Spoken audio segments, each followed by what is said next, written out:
रामकृष्ण हरी वारीच्या वाटेवर जात असताना आम्ही परांडा या शहरात आल्यावर परांडा किल्ला बघितला. परांडा हा किल्ला महाराष्ट्रातील धाराशिव जिल्ह्यातील परांडा हा शहरात असलेला एक ऐतिहासिक भुईकोट किल्ला आहे. आपण बघू शकता असा हा दुर्मिळ ऐतिहासिक किल्ला आहे.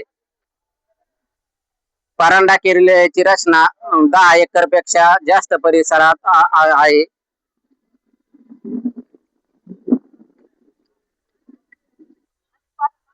परांडा किल्ल्यावर अशा ऐतिहासिक तोफी सुद्धा आढळून येतात. परांडा किल्ल्याची अशी मजबूत तटबंदी आहे. परांडा या किल्ल्यावर एक अतिशय लहान पल्ल्याची प्रसिद्ध मुलुक मैदान तोफ होती, ती जी निजाम विजापूरच्या आदिलशहाने हलवली. परांडा हा किल्ला 1600च्या दशकात जेव्हा मुघलांनी अहमदनगरवर आक्रमण केले तेव्हा काही काळ परांडा हीच निजामशहाची राजधानी होती. 1629 ते 1632 च्या दरम्यान हा किल्ला छत्रपती शिवाजी महाराजांचे वडील शहाजीराजे भोसले यांच्या ताब्यात होता. असा सुंदर किल्ला आहे. परांडा या किल्ल्यामध्ये प्राचीन महादेव मंदिर, नरसिंह मंदिर, एक मशीद आणि पाण्याचे उत्कृष्ट नियोजन दर्शवणारे हवामानाचे व 12 विहीर आहेत. वारीच्या वाटेवर चालत असताना परांडा हा किल्ला मला दिसला.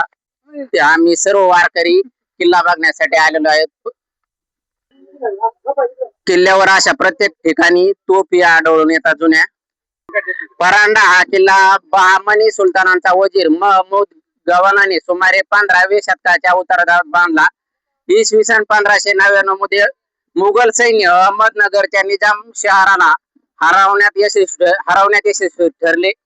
जर मुघल जिंकले असले तरी निजामशाहीच्या सरदारांनी वयाने लहान अशा मृत्यूच्या निजाम शहाच्या नावाने राज्य चालवण्याचा निर्णय घेतला आणि नवीन राजधानी म्हणून अहमदनगरच्या आग्नेयेला सुमारे 80 मैलावर असलेल्या परांडा किल्ल्याची निवड केली.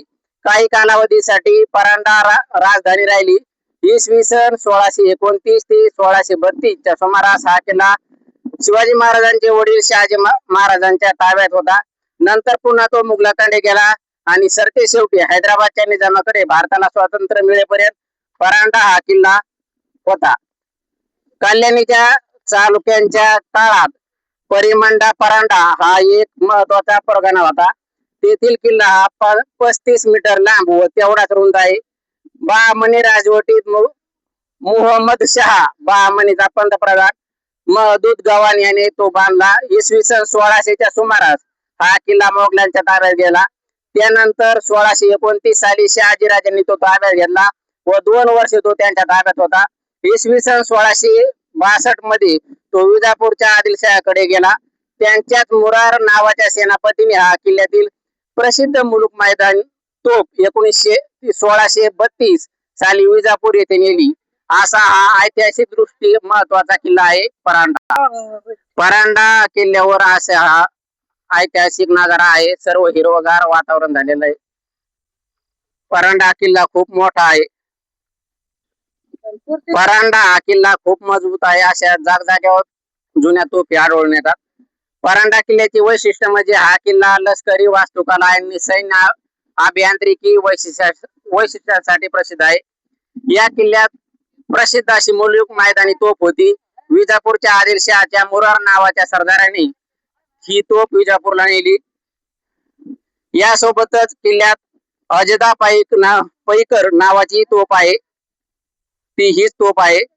परांडा किल्ल्यात प्राचीन महादेव मंदिर आपण आताच बघितलं, नरसिंह मंदिर आहे.